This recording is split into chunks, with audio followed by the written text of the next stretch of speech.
The process of reviewing the Sports Act 2013 and the National Sports Policy 2005 is on course, according to the Sports Cabinet Secretary Kipchumba Murkomen, who appeared before the Senate Standing Committee on Labour and Social Welfare. The Sports CS said amendment of the bill is being sought so as to harmonize operations of sports in the country.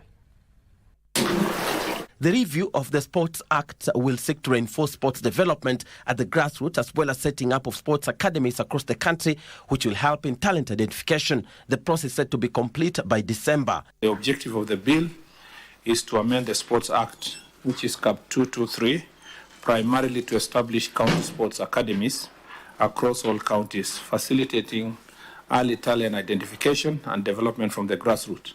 Murkomen urged the committee to shelve a separate private members' bill that proposes amendments to the current sports legislation to allow thorough review of the Sports Act.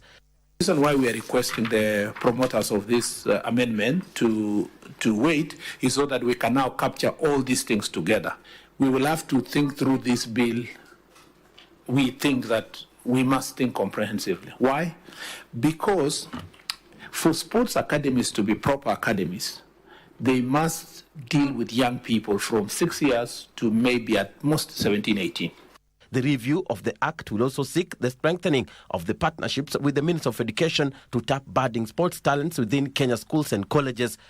We want even more of the funding of sports activities to be the high school, primary high school and colleges, and we want to make sure that the universities become center of sports development, so that we can marry education and sports for our young people, so that they have a skill, but also they have knowledge that can help them survive after their talent cannot give them any further resources. Meanwhile, an international stadium is set to be constructed in Mombasa. The construction of the stadium at the coastal city is expected to boost Kenya's chances of hosting several upcoming global events, apart from uplifting sports standards in the region.